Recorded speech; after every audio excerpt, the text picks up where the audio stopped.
All right, so it's been a long time since you've seen me, and I am back. Welcome to the Scott of It All. Today I have a special guest, and his name is Patrick Ladonis. He is the author, creator, writer, producer of a web series called Scales. Maybe some of you are familiar with it. I am familiar with it because I met Patrick and his husband at a mutual friend of ours recently at a brunch back in June, and we've become friends. They don't live far from me, and we've been hanging out. And I've been watching some of the series on YouTube, and I thought it would be a fun idea to have Patrick on and talk about it. So we're gonna sit down and talk about it. Thank you for coming, Patrick. Of course, I'm excited. I can't wait to talk to you about it and talk to all your viewers about it. Okay, great. All right, so tell me where your idea, well, I'm curious to know, if you started writing or were you more interested in producing with anything, like the whole premise of writing or producing? Which came first? Actually, neither came first. Okay. So everyone has an origin story. Yeah. I have an origin story. I initially wanted to be an actor. Oh, okay. Since I was probably 5 years old, I thought I was going to be an actor. I was heavily influenced growing up with my grandmother loved watching All My Children, the stories. Mine too. So Erica Kane's, i.e. Susan Lucci. Yeah. I was like, oh, I want to do that. So Okay. I initially thought, oh, I'm going to be an actor. And then some people know this, some don't. I was in a movie, A Time to Kill. Oh, really? With Sandra Bullock. I didn't know that. All right. Yeah, so got a chance to do all that. It was great. It led to a lot of national exposure that I used to not talk about as much. Do you have lines in the movie? Yeah, I still get my royalty check. What role did you play? I was, according to the director, the late Joel Schumacher, I was Carl Lee Haley, played by Samuel Jackson. Yes. I was like a family relative, like the cousin. Okay. My film credit though has militant teenager. Okay. I had 4 lines. Only I think 2 made it onto the actual film. Okay. However, I was there for 2.5 months. Oh, wow. I got to be on set. They actually did a special on me. So as a teenager, that's cool. I got to Dan Rather's 48 Hours on CBS. Okay. And I got to hang out with Sandra Bullock. I actually danced with Sandra Bullock, which was super cool. Wow. And all that fun stuff. So that was the origin. I was like, oh, I'm going to be an actor. So you caught the acting bug then. Well, you knew you wanted to, I wanted to as a child. As a kid, but you really caught the bug from working on the Okay. But and then that morphed into... I went to college, and while at college, I went to Toulouse College. Okay. I decided that as an English major, I wanted to see if I still, where the acting bug was going to follow me, how is it going to flow. So I was like, I'm going to write a short film. And horror is my favorite genre, although I'm not a horror film writer, but I love horror films. And so I wrote this film, the short student film called When Evil Awakes. No one had made a student film on campus, to my knowledge. Got a bunch of friends together. We crowdfunded, per se, if you want to call it crowdfunded. This was the 90s. Right. But like a $250 budget, shot this really cheesy horror film called When Evil Awakes. We had a soundtrack, and we had a premiere in the auditorium, and it ended up making the front page of the newspaper. Not only the student campus news, but the actual newspaper in Jackson. Is this film on YouTube also? No, this is, again, remember I told you this was the 90s. So I actually have the cassette. I have the cassette of it. You should have it converted it's this thing. I took it to try to get converted. Yeah. Because it's got some years on it. They were only able to save some of it, and I have it on a flash drive. I sent it to some of my friends who were in it to be like, wow, can you believe we did this so many years ago? So yeah, that was, all of this is the origin story, When Evil Awakes, and it was a horror film. I was in it, bunch of friends, and it was that bug. I still had it, but then what happened, even after a great experience like that, I sort of redirected, being the Gemini that I am. My We're energy, both Geminis, so my energy transferred back into school, and then I was like, all right, I'm gonna focus on career, because again, as you get older, I was like, this acting thing is really competitive. It's hard. Yeah. And maybe you may not make it. So I just started to focus on the career track, which graduated from college, moved to Atlanta, and my goal was initially, I thought I was going to work for CNN and be like an anchor so I could still be in front of the camera. Oh, wow. That did not happen. Okay. So But I love the stories where you have a goal and you have something in your mind and it evolves and takes you down another path that you still you're able to fulfill your passion. Yes.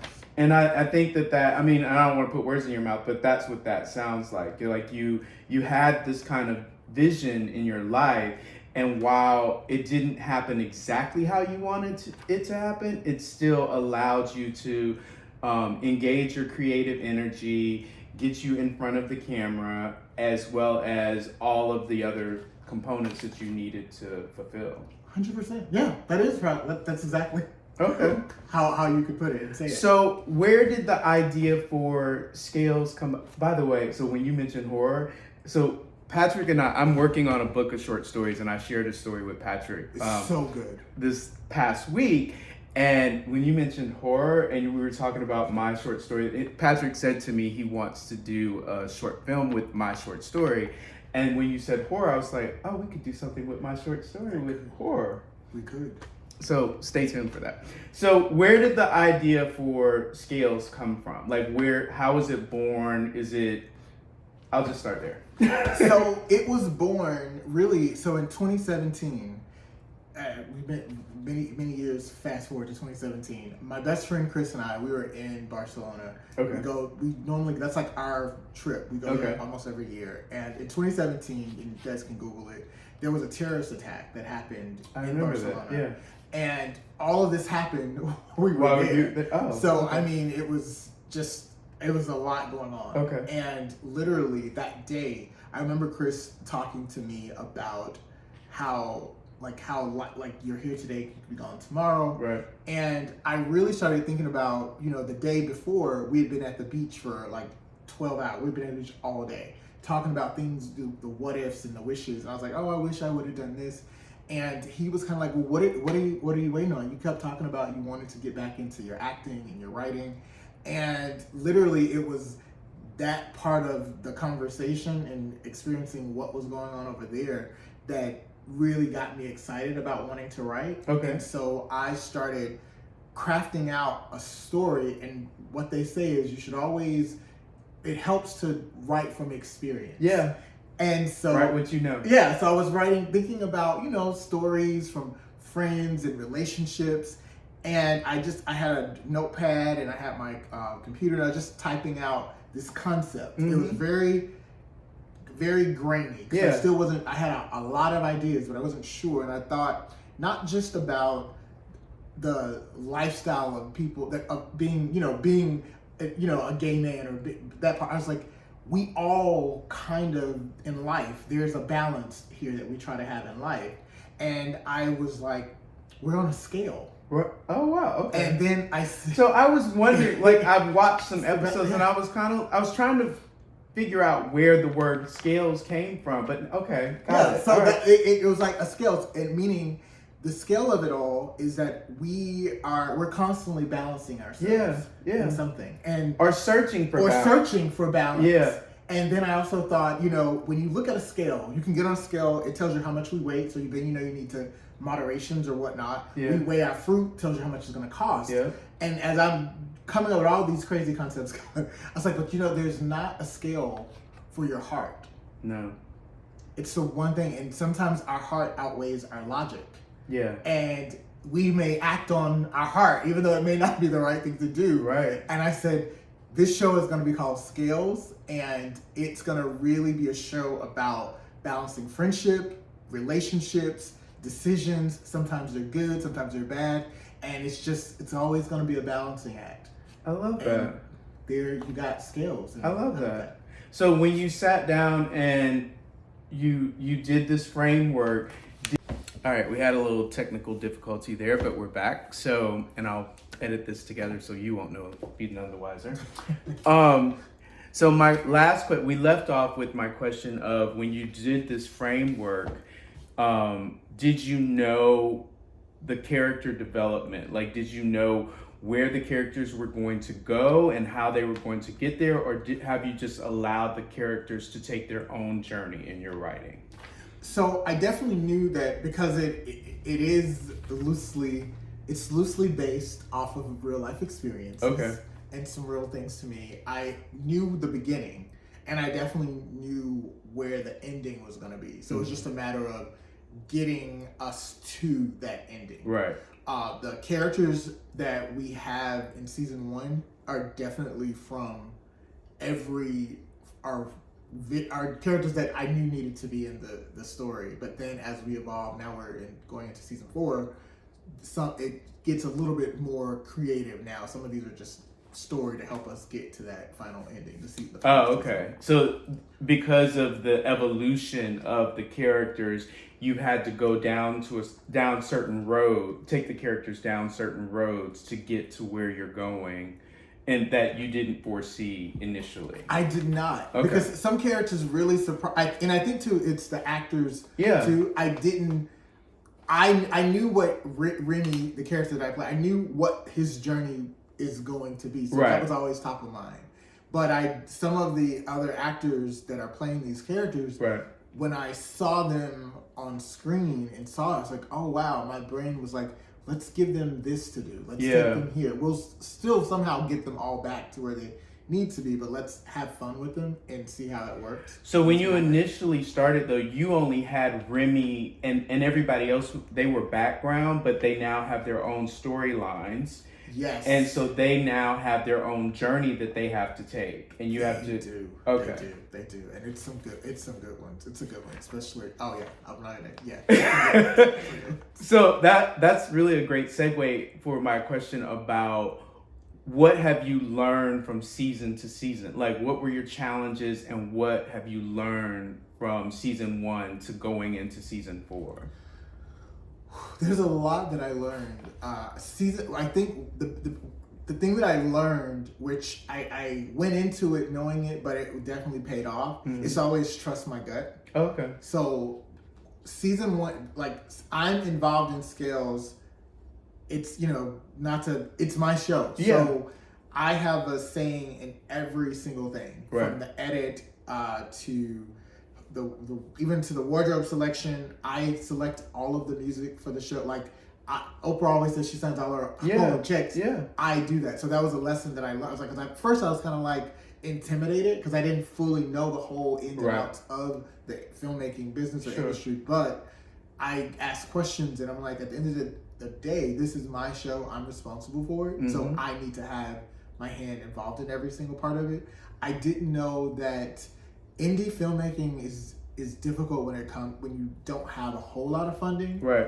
I will say that season 1 was basically self-funded by me. Okay. Because I wanted to prove if I could do it. So shooting a project on like $5,000 is it's good, but then it's like, think if you had a bigger budget. But look how you went from $250 to $5,000. Right, you're right. Look at God. You're right. From 250 to 5. You are absolutely right. So so that was a lesson learned. Also, I didn't realize, and I should have known this from having done A Time to Kill, but you do a lot of sitting around when you're filming, and that part I get a little bit antsy because when I'm not in the scene or something, and then I was just like, oh gosh, this is like 12-hour days for real. But we handled it like a very professional series. Yeah. And I'll say we shot season 1 in 2 weekends. Okay. Which is unheard of. Yeah. And the fact that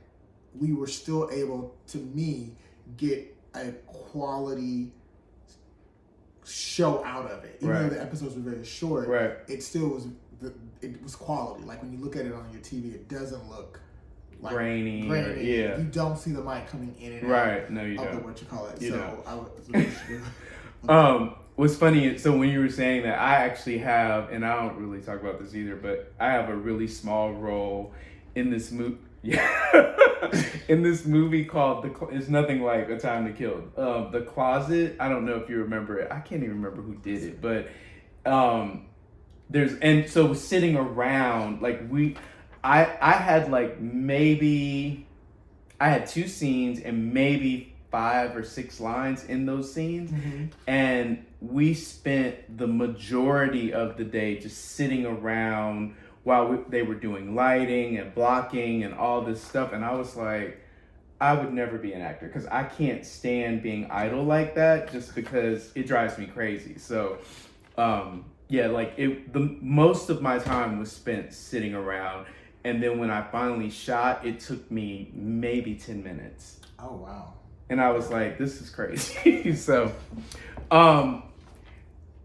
So you portray Remy, which you actually mentioned, and what is the most favorite thing about Remy for you?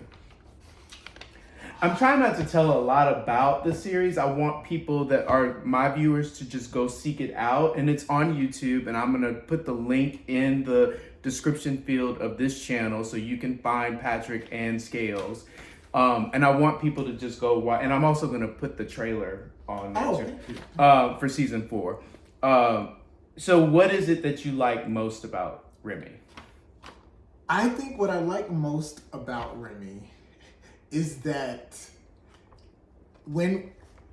of course I write the show, but I know because of who Patrick is today is not Remy. So that to me is... Oh, so you are saying you are Remy. It's great that I'm not him anymore. I'm not him anymore. So I think that's a value add for me, is like the growth that I've had as a young, as a young adult to being, a full grown man now. Right. It's like those decisions and choices. And I think that part of Remy is something that I'm appreciative of. But I also love that Remy really loves love. Like it may be misguided, but he loves love. And I'm a person that I do love. I love to see people be happy in love. Yeah. Although, I'd say my love has boundaries. Remy tends to not have boundaries. Oh, that's interesting. So, but once upon a time, you did not have boundaries?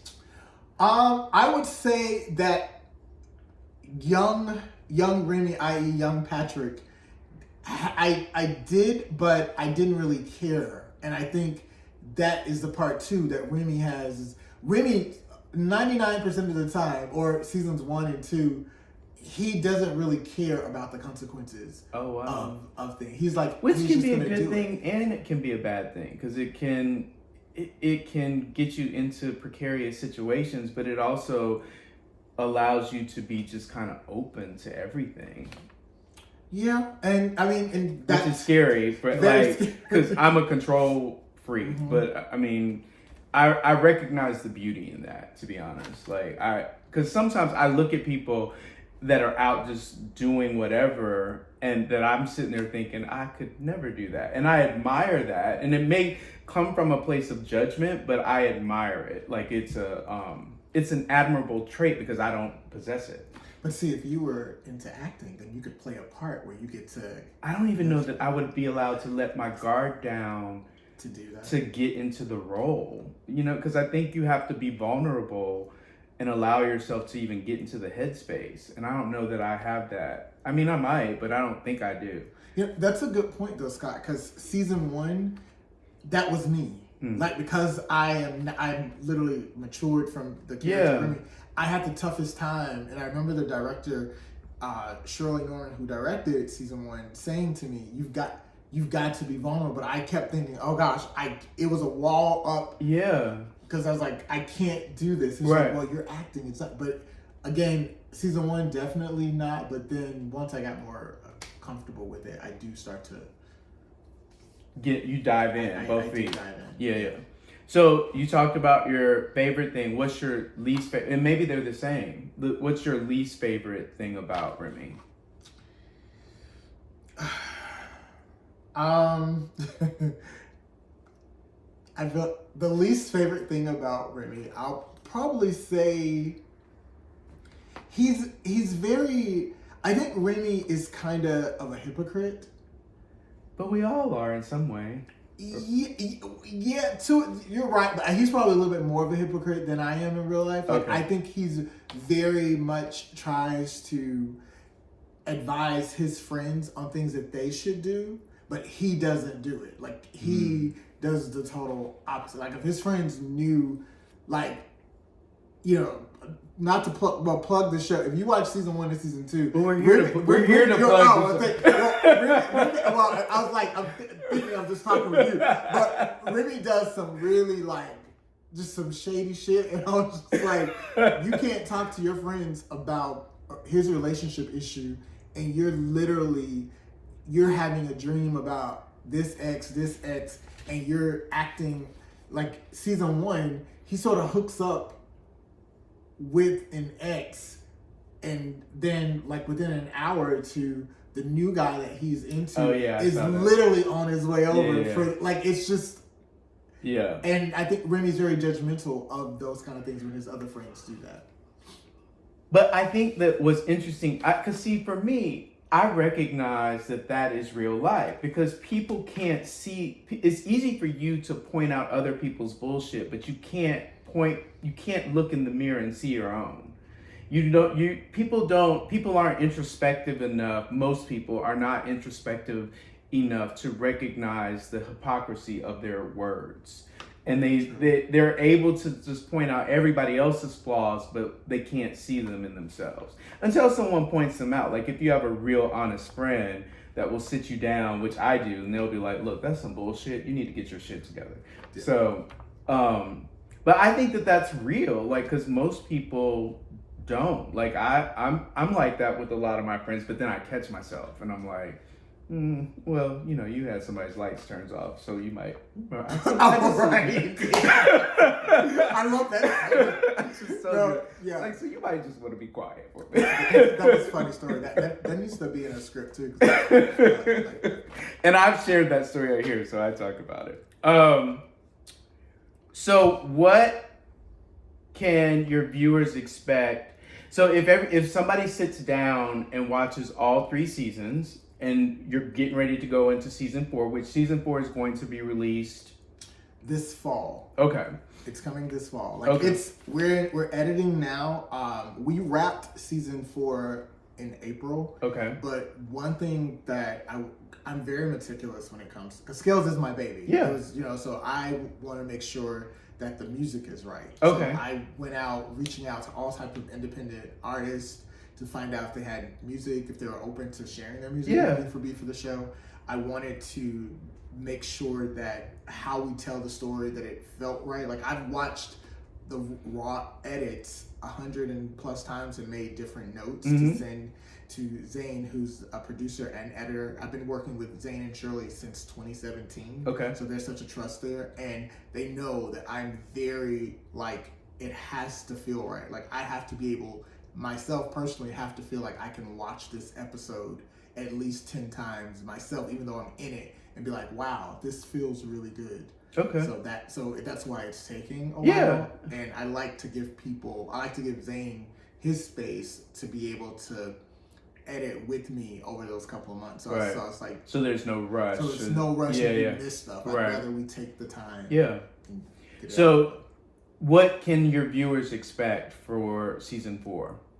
Let me tell you, season 4 is the business. Season 4, I am so proud. Season 4 to me, as an artist and as a writer, it's such an elevation from where we were in 2017 when it started. First of all, so Robert sent me the trailer for it, and I was like, oh my God. Like, so when I saw the trailer, I was just all in. And so I immediately had to go to YouTube and watch what I could watch back then, because you had some of the episodes locked, I think. I think I did. Yeah. But I think they're all unlocked now. So you can catch up in preparation for season 4. Yeah. So I think it looks phenomenal. Like, the trailer looks phenomenal. Thank you. And I would, because when we were shooting season 1, I remember because Zane's film crew is who I've worked with to do all of it. We sat down at a Starbucks, and I said, the one thing that I want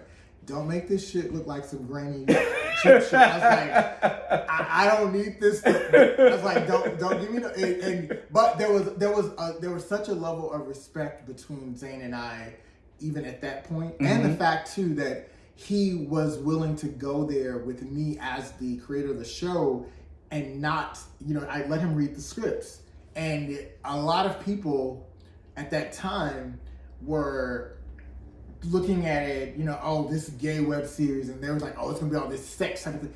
And Zane didn't see it as that, and it wasn't that. There wasn't all this sex. Yeah. He understood the journey and how I wanted to tell the story. Right. And he's like, I'm in, and he's been in. And Shirley, my director, was like, I'm in. They went with me on this journey, and that's something I'm really proud of. And I think people see each season, the quality of the show got better. Yeah. And this year we shot with some amazing equipment. We shot just like what we learned from the pandemic when we shot season 3. We shot a lot of exterior shots. Okay. So we got out in the city. You're going to see some really beautiful spots of Atlanta in season 4. And it's a damn good story. Like, season 4 is fire to me. So you said that you knew the journey, you knew the beginning and the end. Yes. How many seasons are there? 5. So next season, season 5 will be the end, the series finale. Yes. Is there going to be a spinoff?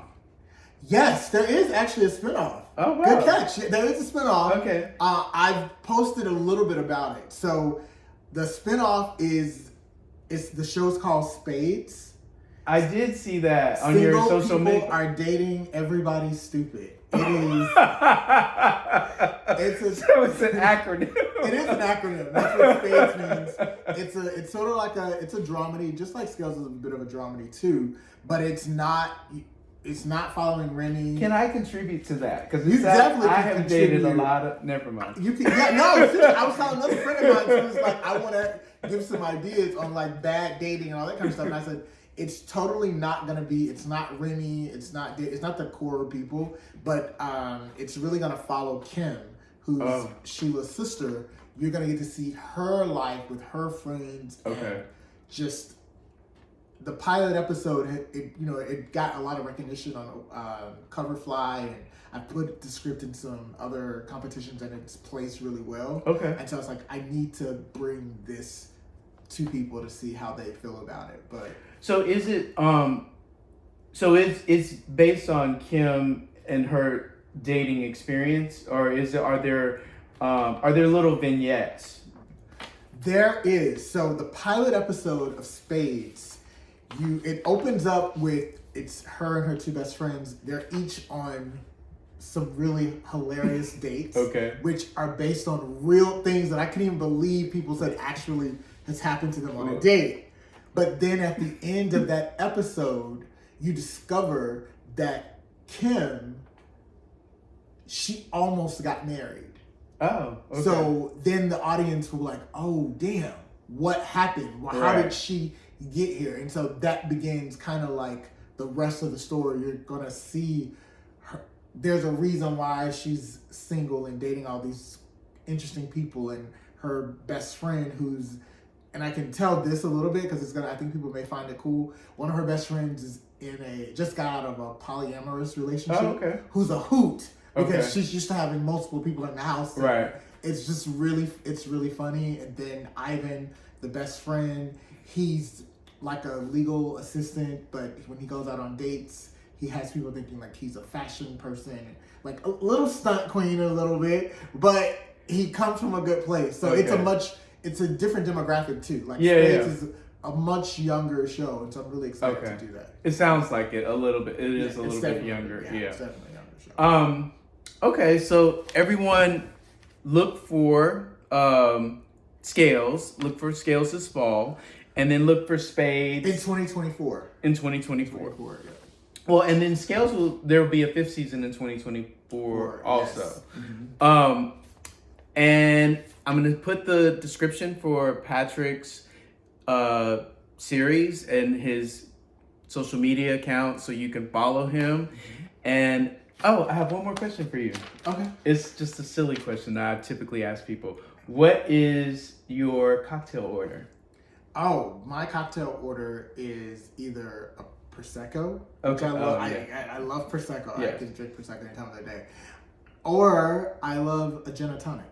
Oh wow, we have that in common. So when I was younger, I used to drink gin and tonics, and I'll save you a gory story that I have, but I had to stop drinking them because gin does not agree with me. Oh, okay. I was trying to tell me something else. I'm like, don't you like gin? I'll tell you off camera, but it's kind of like it's a really not nice story. All right, so that's the Scott of it all. Stay tuned for Patrick's shows and go follow him, and we'll see each other soon. Sorry, I'm a little like weird today. All right, bye.